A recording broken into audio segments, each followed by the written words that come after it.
gathering to mark a very important occasion. Guess what it is? What is You it? don't know, right? Yeah. It is World Mental Health Day. Oh. It is a day dedicated to raising awareness about mental health issues and breaking the stigma that often surround them. Yes, mental health is something that affects every one of us in one way or another, whether we experience it ourselves or know someone who does. It is crucial to talk about it openly. I couldn't agree more. Many people still hesitate to seek help because they fear judgment or they think their problems aren't serious enough. But mental health is just as important as physical health, and we need to treat it that way. That's absolutely true. This is precisely why World Mental Health holds such significance. It serves as a vital reminder for all of us to reflect on our own mental health well-being and to reach out to those around us. This year's theme, Mental Health at Work, underscore the critical importance of prioritizing mental health well-being in our workplace and communities. It highlights the urgent need for collective action to foster an environment that supports mental health. And also, taking care of our mental health can be as simple as talking to someone, practice self-care, or seeking professional help when needed. It's all about understanding that, of course, it's okay not to be okay. Exactly. And I think it's important to mention that mental health doesn't discriminate. It can affect anyone regardless of age, background, or circumstances. That's why days like today are crucial in spreading awareness and creating safe spaces for conversation. Well said. So let's use World Mental Health Day as a reminder to support one another, be kind, and most importantly, make a mental health a priority in our life. That brings us an important question. What are some of the main causes of mental health challenges? I would say one significant factor is the life trauma, which many people experience at some point in their life. Well, trauma can have a long-lasting impact on mental health. But what exactly do you mean by trauma? Could you explain a bit about that, Rania? Great question. Trauma can come for various experiences, such as losing a loved one, being in an accident, experiencing abuse, or living throughout a natural disaster. This event can leave deep emotional scars and lead to conditions like anxiety, depression, and even post-traumatic stress disorder or PTSD. Oh, that make a lot of sense. So, would you say that trauma affect everyone the same way, or do people respond it differently? People definitely respond to trauma in different ways. Some might seem to recover quickly, while others may struggle with its effect for years. It really depends on individual circumstances, their support system, and even their genetic makeup. But what's important to remember is that no one should feel ashamed of their reaction to trauma. Everyone's journey is unique indeed. And what can someone do if they have experienced trauma and find it hard to cope? Seeking help is the first and foremost crucial step. So, talking to mental health professional can be incredibly helpful. Therapy, for instance, can help individuals process their trauma, learning coping strategies, and start to heal. It's also important to have strong support system, friends, family, or even support group that can make a big differences in their time to heal for trauma. So, it seems that trauma is indeed a significant factor contributing to many mental health issues. However, with the right support or a treatment, individuals can learn to manage their experience and find a way to move forward. Exactly. Understanding and addressing trauma is essential for promoting mental health and overall well-being. It is a crucial aspect that we all need to be more aware of it. And it is affect not just individual but also community. By fostering a gathering understanding of trauma and its impact, we can create a more supportive environment for those who are struggling. In my view, another prevalent cause of mental health issue, particularly among young people, is academic pressure. The demands of exams, tight deadlines, and high expectation can leave many students feeling overwhelmed. How do you think this academic pressure contributes to mental health problems? That an excellent point. The relentless pressure to succeed can lead heightened level of stress, anxiety, and even depression among students, right? But what do you think? What do you think make academic pressure have such profound impact on mental health? Well, a lot of it comes down to expectation, both external and internal. Students often feel pressure to meet the high standards set by their parents, teachers, and society. On top of that, they may put immense pressure on themselves to achieve perfection, which can lead to burnout. When they feel like they are falling short, their mental health can really take a hit. That's true. I have heard that competitive nature of academic environment can make things even worse. Would you say that competition play a role in increasing academic pressure? Without a doubt, competition can be healthy in some cases, but when it becomes too intense, it adds extra stress. Students might feel like they are constantly comparing themselves to others, which can lower their self-esteem and cause them to question their abilities. This kind of pressure can be overwhelming, especially when they feel like they are not allowed to make mistakes. And one more thing, how can students manage this pressure? Are there any strategy or they can use to protect their mental health? Good question, Sherry. One thing students can do is learn to prioritize their well-being. Time management skills are the key. Breaking tasks into smaller, manageable steps can reduce the feeling of being overwhelmed.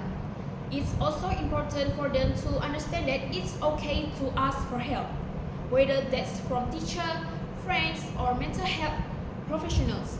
Taking breaks and finding time for activities they enjoy can also help relieve stress.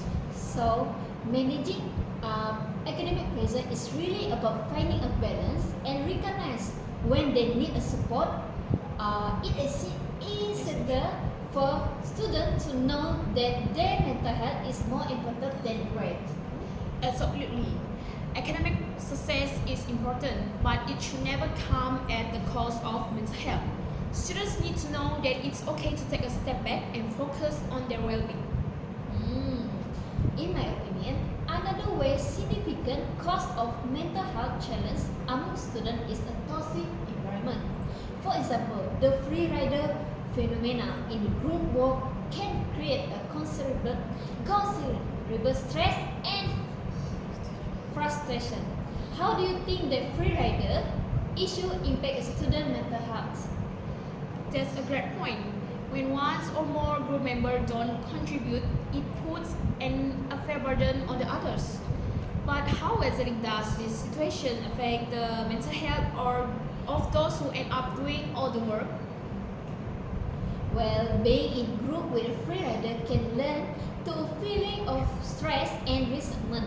The students who are doing all the work may feel overwhelmed as they have to complete the project to ensure it meets standards. Over the time, this can create a stress and tired, especially if it happens repeatedly. That's understandable. I imagine students in this situation might feel like they can't rely on their teammates, which adds to the emotional strain. Do you think this could lead to more serious issues like anxiety or burnout? Yes, it was. When a student feel like they carry a weight of the entire project, it can lead to a burnout where they feel physically and mentally drained from taking on too much strain. At the same time, the feeling of being appreciated or unsupported by their peers and contribute to anxiety, especially if they constantly worry about the quality of the product. All of this can impact on their mental health. So what can be done to prevent free riders problem and create healthier environment for students? One solution is assign a clear responsibility to each group member so that everyone know that they can know their works. Teachers also called play a more active role monitoring group dynamic possibility by evaluating individual contribution rather than just final product. Plus, students should feel empowered to communicate when they struggle, whether it's address the issue with the group or even the teachers. That an excellent suggestion. Students need to understand they don't have to shoulder all the burden alone, and that there are proactive steps that can address the situation. Ultimately, prioritizing mental health should be the first foremost concern for them. Exactly. A toxic environment like this can have a long-lasting effect on mental health, which is why it's crucial to address the free rider issue in the constructive manner by fostering open communications and establish a clear expectation with a group work. We can create a healthy atmosphere for our students. I think we have covered the causes extensively.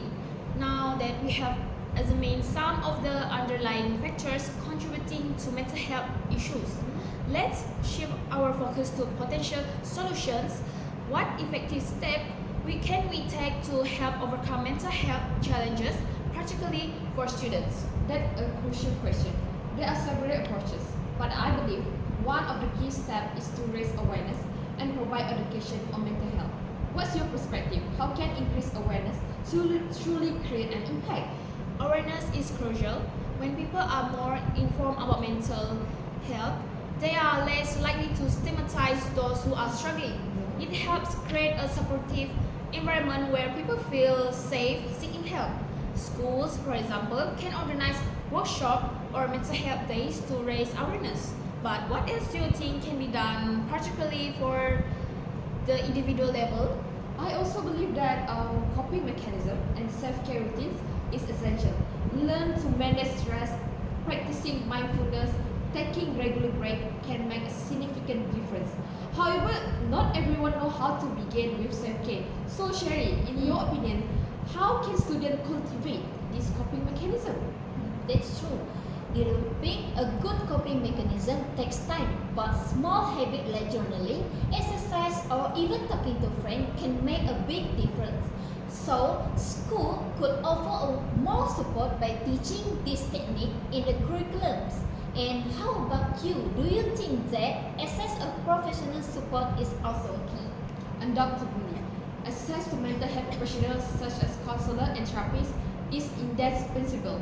It's crucial for students to recognize that seeking professional help is entirely acceptable when needed. On-campus mental health services can significantly ease the process of obtaining support. However, do you think that there are barriers that might hinder students from utilizing these resources? Of course, one of the biggest barriers is stigma surrounding mental health. Many students might feel embarrassed or afraid of being judged if they seek help. It is important to normalize talking about mental health and remind students that seeking help is a sign of strength, not a weakness. And Cody, what is in your mind? I mostly agree with both of you. In addition to reducing stigma, I think we also need to ensure that mental health resources are affordable and accessible to all students. Not everyone has the means to seek professional help, so schools and communities must step up and provide those resources. Precisely. By raising awareness about mental health, we can create an environment where students feel truly supported and empowered to take control of their well-being, not just academically but emotionally as well. As the saying goes, you cannot pour for an empty cup. We must help students how to care for themselves first so that they can face challenges with resilience and confidence. When we raise mental health awareness, we not just developing better students, but we also nurturing healthier, happier individuals prepared to take on the world. Those are excellent points we have discussed just now, raising awareness and creating support system. However, let's delve into another crucial step. What will you identify as the second step in addressing mental health issues, particularly among students? Well, I say the second crucial step is building a strong support network. Having a network of friends, family, and trust adults can make a huge difference for someone struggling with mental health. But how do you think we can encourage students to open up and seek support from those around them? Cordelia, would you mind sharing about your thoughts? That's a great point, Sherry. Encouraging open communication is essential. Often, students don't feel comfortable sharing their struggles because they fear judgment or think they need to handle everything on their own. Schools and communities can create safe spaces where students feel more comfortable expressing their feelings. What role do you think peer support can play in this? Well, I think peer support group can be incredibly helpful when students talk to others who are going through a similar experience. Yes, they feel less alone. It normalizes the conversation around mental health and help to reduce the isolations many students feel. Maria, do you think there are challenges in build effective peer support programs? Yes, absolutely. One of the main challenges is ensuring that these groups are properly managed so that they don't unintentionally reinforce negative feeling. It's also important to have some level of guidance from trained professionals like counselor to ensure that discussion remain constructive.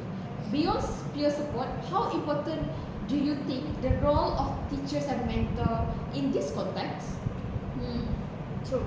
Teachers and mentors are in a unique position to notice change in student behavior by creating a culture of openness and showing empathy. They can encourage students to seek help when they need it. They can also act as a bridge between the student and professional resources. In my opinion, teachers need a specific trainings to able to support student mental health effectively. Cody, do you want to share the view of this? Definitely, teachers and staff need to be trained in mental health first aid so they can recognize signs of distress and know how to respond appropriately. They don't need to be therapists, but basic mental health training can equip them with the skills to offer support and direct students to the right resources. So, it seems building a strong support network, whether through peers, family, or school staff, is a crucial step in addressing mental health challenges. The more support students if receive they have, the better equipped they will be cope with stress and emotion difficulties. Absolutely, Sherry. When students feel like they have a strong support network, it's not only help them to manage stress, but also foster a sense of belonging. The sense of community can significantly reduce feeling of isolation and anxiety. It is essential that school and family work together to create an environment where students feel safe to express their emotion. I completely agree. A supportive network can act as a safety net, encouraging students to reach out for help when they need it. Moreover, when students see their peers, family, and teachers prioritizing mental health, it sets a positive example. It shows them that seeking support is not a sign of weakness, but a healthy step toward well-being. So far, we have covered two important steps in addressing mental health, raising awareness and building a strong support network. Now, let's explore the third step. What do you think that should be, Hadi? I would say the third critical step is focusing on self-care and building resilience. It's essential for long-term mental health, especially with the increasing stress levels in today's world. But the challenge is people often feel they are too busy or overwhelmed to prioritize self-care. So Sherry, how do you think we can encourage them to make time for it? There is definitely a challenge, but I think it is showing people that self-care doesn't have to be a big time commitment. It can be as simple as take a few minutes to breathe deeply, getting out of stress, or spending time doing something they enjoy, like reading book, walking, or unplug from technology for a little bit. Often, this small action can have a big impact on someone's improvement overall state. That's true. I have noticed that people tend to underestimate the value of small, consistent self-care habits. But in the long run, this little break help prevent burnout and give us the mental clarity when we need to handle stress better. How do you think we can help people see the importance of integrating self-care into their daily life, Mariani? One way is through education, teaching people about the long-term benefit of self-care for their physical and mental health. School, workplace, and even community group can run a workshop or seminar that highlight the importance of taking care of our mental well-being. It's not just about being productive, but being able to function effectively and enjoy life. Self-care should be framed as necessity, not a luxury. I agree, but another important aspect is building resilience, where goes hand in hand with self-care.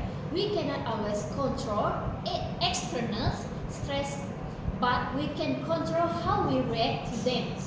Developing resilience is all about learning how to manage stress, adapt to challenge, and bounce back from difficult situations. Do you think resilience is something that can be taught, or is a more trait that people develop naturally over the time? I believe resilience can be nurtured. Sure, some people might naturally handle stress better than others, but resilience is definitely something that can be learned. Schools and workplace can incorporate resilience training, teaching people coping mechanisms like mindfulness, journaling, or even time management technique. It's about equipping people with the tools they need to handle stress proactively, rather than waiting until they are overwhelmed. Exactly. When people learn how to manage their emotion and stress in small doses, they're less likely to reach the point of complete burnout. It's about teaching people emotional regulation, how to acknowledge their feelings, process them, and then move forward in a healthy way. But this raises another question. How do we make sure people are actually using this skill in their daily life? That's where reformers become crucial. Just like with self-care, resilient building skill need to be consistently applied, whether it's through check-in at school, having regular wellness program at work, or simply fostering a culture that prioritizes mental health. People need ongoing reminder and encouragement to practice this skill. It's not something you learn once and then forget. It needs become a part of the routine of your life. That makes sense. When it comes to mental health, consistency is the key.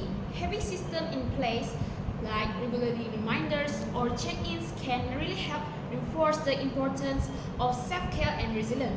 But what about the role of role models? Do you think teachers, parents, or even employers can help by demonstrating resilience behavior themselves?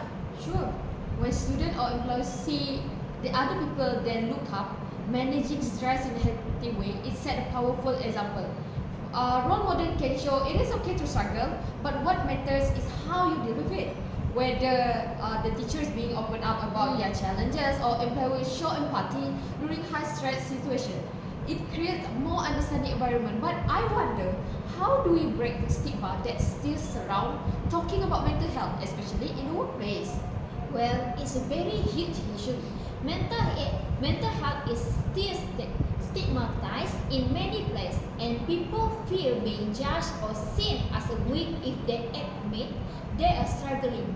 The solution lies in normalized conversation about mental health. Leaders in organizations and schools need to take an initiative to create a safe place where people can talk about their mental health well-being without fear of judgment. When the leadership set a tone, it encourages everyone to be more open. But do you think this shift can happen quickly, or it is a more gradual process? It's like a gradual process, but it can start small. Once people begin to feel that it's okay to discuss their mental health, others will follow it. Schools, for instance, can introduce mental health discussion as part of regular classroom activities, and companies can incorporate mental health days or provide more accessible support services. It's a cultural shift that requires time, but it's definitely possible. Agreed. And it is important to remember that not everyone has access to support environment at home or work. For individuals, having mental health resources, whether it's counseling services, peer support, group support, or even online platform, can make all the differences. Sometimes just knowing that help is available and accessible can provide a huge sense of relief. Exactly, and that's why it is so important to ensure that mental health services are affordable and available to everyone, regardless of their background or situation. Whether someone in school, at work, or between the jobs, there should be access to the tool and support they need to take care of their mental well-being. When people equipped with the right resources, they must better prepare to handle the little challenge. So, to summarize, focusing on self-care, building resilience, and ensuring consistent support are all key to maintaining mental health. It's about creating an environment, whether in school, workplace, or communities, where mental health is prioritized and individuals feel empowered to take care of themselves and seek help when they need it. Exactly. And if we can foster a culture where mental health is treated with the same way as a physical health, we can help prevent serious mental health issues before they escalate. Of course, when the people encouraged to prioritize their mental well-being and they have the resources to support them, we can build a healthy and more resilient society. Just now we have discussed self-care and resilience. Let's dive deeper into why it's so crucial to maintain good mental health. What do you think they are the key reasons, Marani? Well, for one, mental health affects every aspect of our life. How we think, feel, and act. If our mental health is poor, it impacts our relationship, our ability to work, and even our physical health. When someone is mentally well, they can handle stress better, right? Make a clearer decision and maintaining healthier connection with others. Exactly. It's not just about prevent mental illness, it's also about enhanced overall well-being. Good mental health allows the people to enjoy life more fully, be more productive, and improve their problem-solving ability. And it's about living a more balanced and fulfilled life. As say goes, a sound mind and sound body. That's a great point. A lot of people think about mental health only when things go wrong, but we should focus on it proactively. Just like physical health, what do you think mental health is often overlooked? Unfortunately, there's still a lot of stigma surrounding mental health. People are often hesitate to talk about their struggle because they fear of being judged as weak. But the truth is, mental health is just as important as our physical health. Yeah. Ignoring our mental health is like neglecting our own bodies. And there one issue of the stress. Modern life is fast-paced and people feel like they don't have a time to focus on mental health well-being. But if you don't address your mental health, stress will up, which is it can lead to burnout, anxiety, or depression. So it's about creating a balance. Exactly. Taking care of mental health isn't just avoiding the problem, it's about thriving. When you prioritize our mental health, we improve not only our personal life but also our work performance, relationship, and overall happiness. Absolutely. And when mental health is nurtured, it strengthens resilience. People become better at bouncing back from setbacks, managing stress, and staying positive. Even when things get tough, it's about building long-term well-being. That's why it is so important for school or workplace and all community to promote mental health awareness. When we create environments that support mental well-being, we can encourage people to seek help early and take preventive measures. So the bottom line is mental health is the key to having a balanced life, fulfilling life. By taking care of our own mental health well-being, we build resilience, reduce stress and improve our quality of life.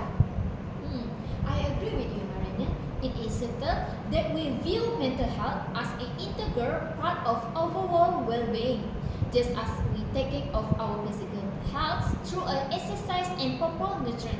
We must also dedicate time and effort to nurture our mental health. Yes, and it's about breaking the cycle of neglecting mental health. When we prioritize our mental well-being, we set a positive example for others, encouraging them to do the same. This created a ripple effect, ultimately leading to healthier communities and stronger support system.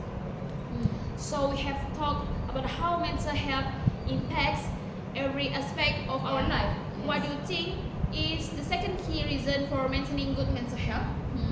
I think the second key reason is that a good mental health boosts a productive and performance, whether it's at work, school, or personal tasks. When our mental health is stable, we're able to focus better and make clear decisions and stay motivated. This translates into a better performance across the board. Exactly. When we are mentally healthy, we can stay more engaged and creative. It is easier to problem solve, come up with new ideas when our mind is clear. If you're stressed and anxious, it's difficult to stay productive because your focus is divided. Me myself, when I am mentally unstable, I cannot do my assignment. I agree with you. Okay, that's true. When mental health plays a huge role in how we will perform in the both personal and professional settings. I noticed that when I'm feeling good mentally, I able to manage my times better than accomplish tasks more effectively. But how does mental health affect a long-term productivity? It's crucial for sustained productivity. When people know their mental health, they might be able to push through for a while, but over time, they will experience burnout. Good mental health help maintain a steady pace over a long term, rather than having bursts of productivity followed by period of exhaustion. And let's not forget that when mental health is ignored, it can lead to more sick days or the inability to function properly at work or school.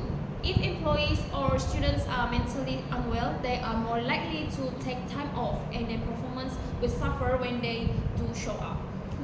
That is good point, Cody. It's not just about being productive in the short term. It's about creating a long-term sustainability. When a mental health is prioritized, people are able to perform constantly without a high and low cost by a burnout or stress. It creates a more balanced and effective work or study environment.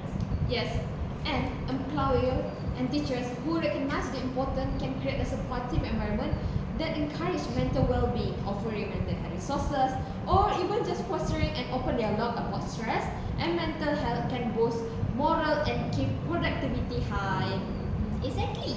If we start looking at a mental health as a driver for a performance rather than something that only discussed when they have a problems, we can create a healthy, more effective workplace and school, and in turn, people will feel more fulfilled because they are achieve their goals without sacrifice their mental well-being.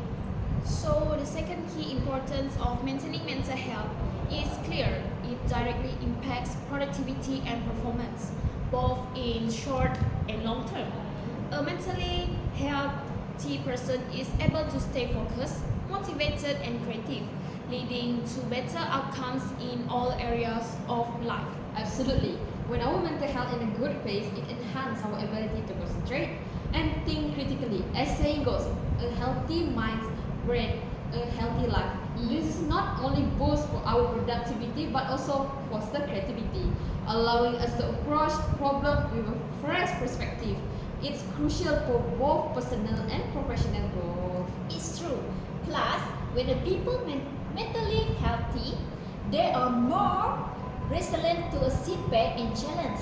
They can adapt and respond effective, which is a vital in today's fast-paced world. Remember, what doesn't kill us make us stronger. Ultimately, good mental health create a foundation for achieve a long-term success and fulfillment.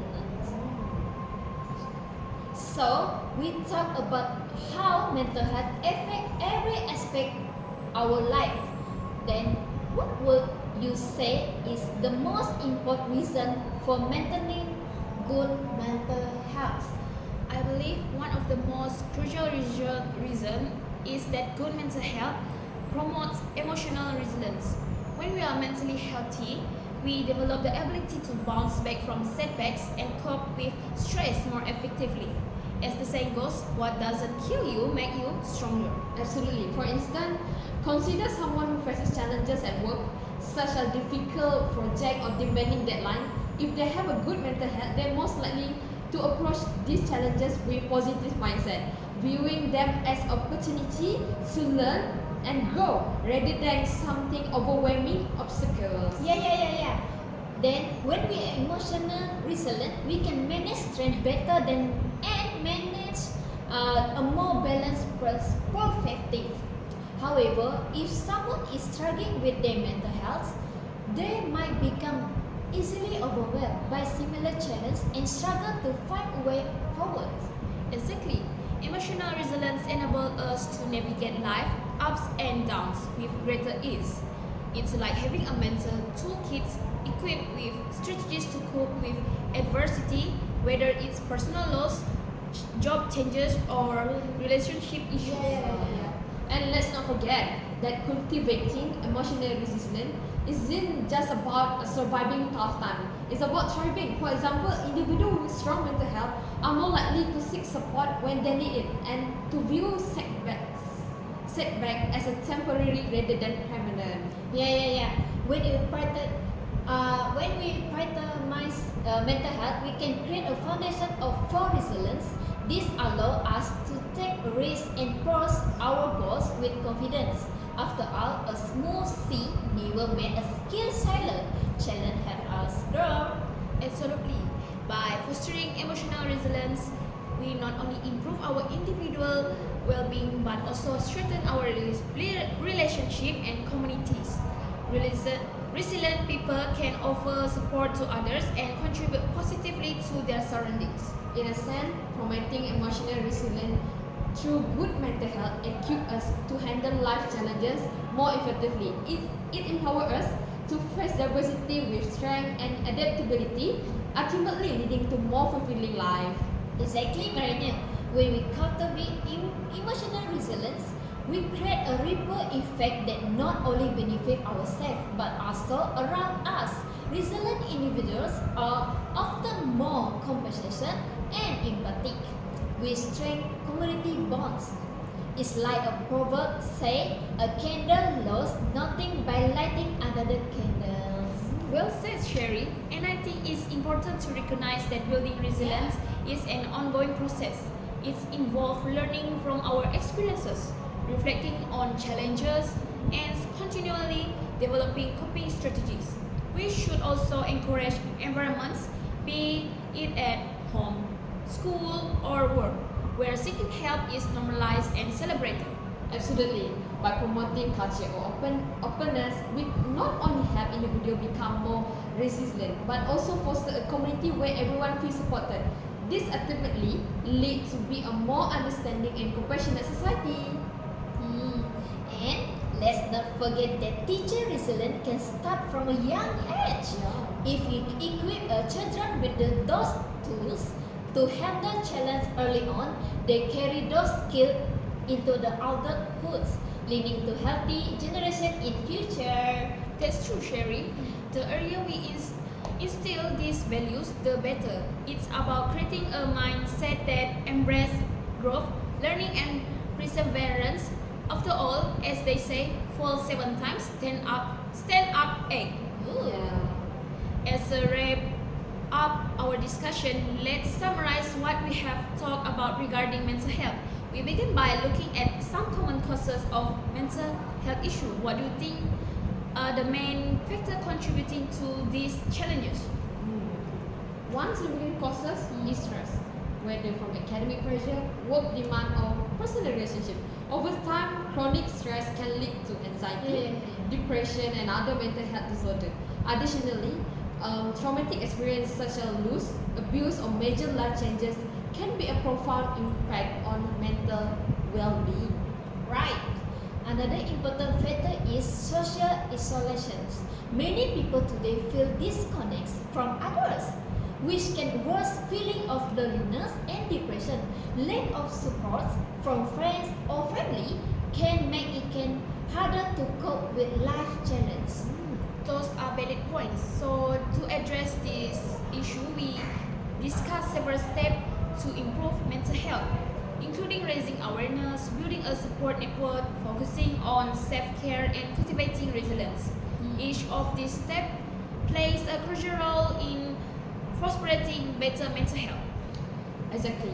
By promoting awareness, we can reduce the stigma and encourage individuals to seek help when they need it. Building a supportive community allow people to feel connected and understood, which is vital for mental well-being. And as we discussed, incorporating self-care and resilient training into a daily life can empower individuals to manage stress and recover from setback more effective.